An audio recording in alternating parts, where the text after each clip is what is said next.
What is up, my dude and dudettes, and welcome back to TellerTube. In today's video, we're going to be looking at the subreddit r/choosingbeggars. If you're new to my channel, be sure to subscribe so you can stay up to date with my latest videos. And with that being said, sit back, relax, and enjoy the video. You have so many. Why can't I just have some? So I work IT for a big company. Thankfully, the IT isn't going to be very relevant to the story. I work every day 9 to 5, and I don't tend to be very involved with my coworkers. The last few weeks, my supervisor, who has a daughter in the Girl Scouts, has been trying to sell Girl Scout cookies at my work. Cool, I'm not interested, but not a big deal. She's had order sheets everywhere in the office, advertised a few times, whatever, that's fine. Today was delivery day. She came in with boxes and boxes of cookies to deliver and collect cash. Of course, today is the day that the choosing beggar decides to spend an entire half hour at my supervisor's desk, talking loudly in a shrill voice. Oh wow, you have a lot of cookies, can I eat some? Naturally, my supervisor explains that she's selling her daughter's Girl Scout cookies, and they're already pre-ordered and she only has the amount that people ordered before. All this files straight through Beggar's ears, as she repeats, but you have so many cookies, just let me eat one. Now at this point, I get annoyed by the chatter, so I turn my music up and get back to my work.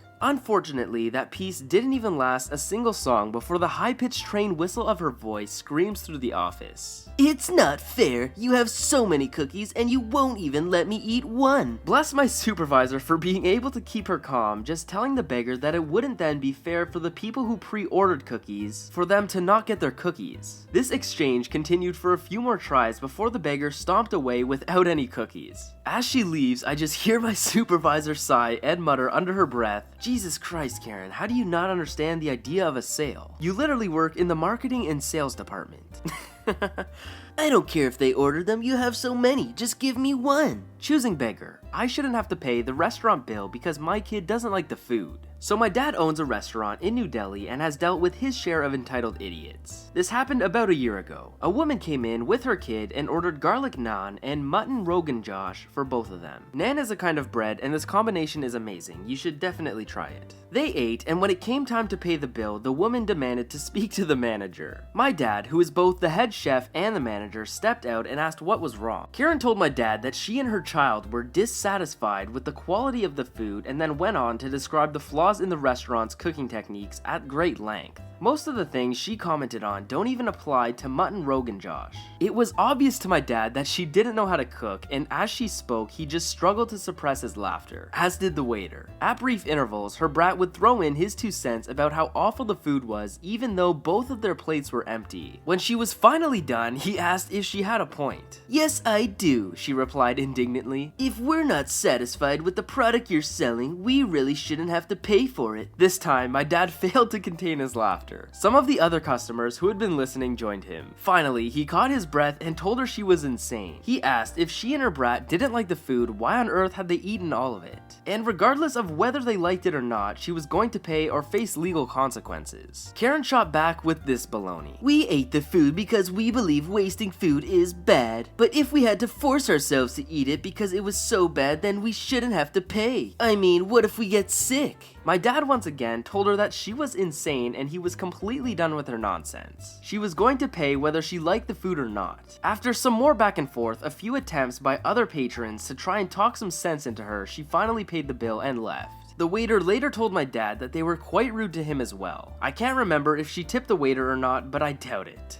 Oh my goodness. You can really never escape these Karens, eh? Wow.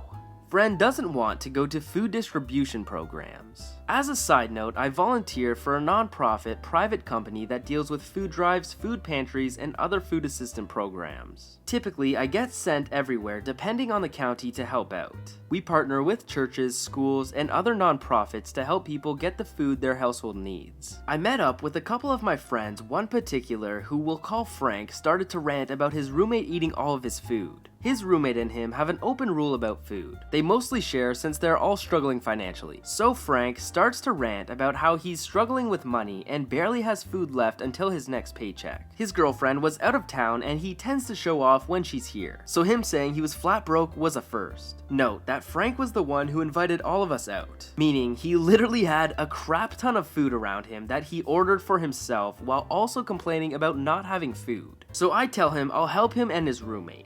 He perks up asking how much. I tell him I was not about to give him money. Instead, I'll take him to the food distribution programs I work with, that way they have food. He looks at me as if I'd offended his ancestor and scoffed something along the lines of, "I don't want that." Well, why not? I awkwardly asked, all of our friends now silent. He looks at them as if they're supposed to back him up on it. "I'm not like that." I narrow my eyes at him. Like what? A lot of people go to them. If people need food, they go get it. I don't see the problem. He shrugs it off and proceeded to ignore me the whole night, all the while complaining about how he fears he might not be able to afford food. Oh no. "Chief, are you looking for food or not?"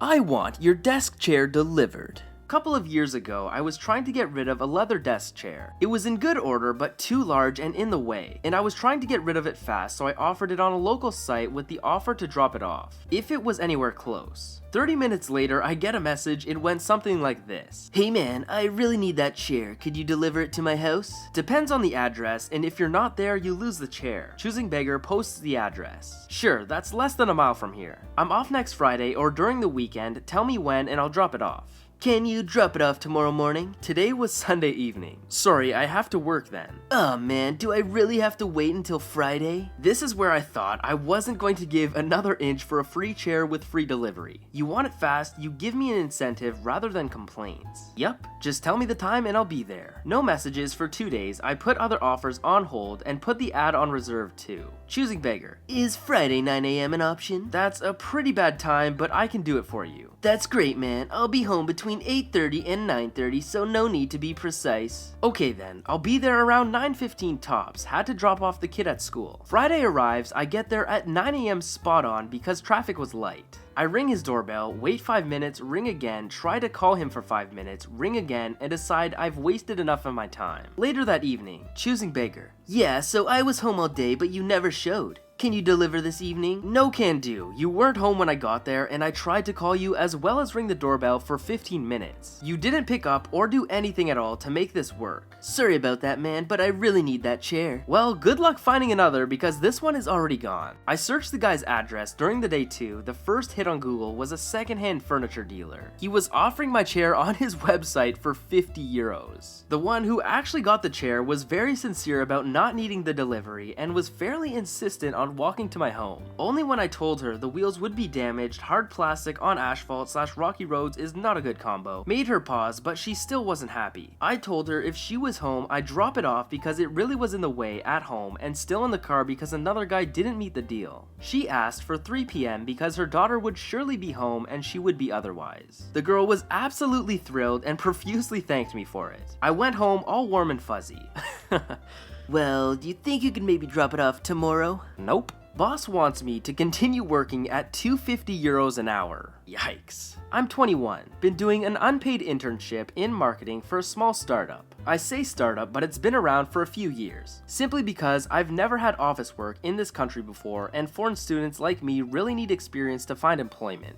I'm also in a master's program, but I put my studies on hold to work full time. During the internship, my school gave me monetary support for a total of 1,600 euros. They will give this amount to any unpaid internship, part-time or full-time, and no matter how long, but you can only get it for one internship/study program. My internship ends this month and my boss would like to keep me working part-time. I need to go back to school, but he insists on using my school's internship support as basis for my salary. Last month, I asked for 13 euros an hour, the average for a paid intern where I live, and he said that's too expensive, and more than an official employee is paid if you multiply it up, which is of course baloney. Since I got the 1,600 euros for the 4 months as a full-time intern, he wants to pay me 200 euros a month while I work 20 hours a week. That's 250 euros an hour. I already turned that down and been asking for negotiations this entire month, but he kept dodging me by working from home and said that he was too busy, all while he kept asking me to work overtime and perform more duties than a marketing intern usually does. It's like he's pouring work on me on purpose so I wouldn't have time to negotiate him about my salary next month. Today I texted him that unless we can reach a reasonable agreement tomorrow, I won't be there next week. We're currently in the middle of a big project that concerns my home country. He needs my language skills. I've applied to some other places and I'm waiting on them, but I honestly like this project and the other people I work with, my boss excluded. I'd be very sad to have to leave suddenly, but I feel like my boss is leaving me no other choice. Yikes. Yeah, I don't know, if you're working 20-hour weeks and only making $200 a month, you might want to look elsewhere. Well, anyways, I hope you guys enjoyed today's video. If you did, smash that like button as it would really help me out. Subscribe to my channel so you can stay up to date with my latest videos, and I will see you guys in the next video. Peace.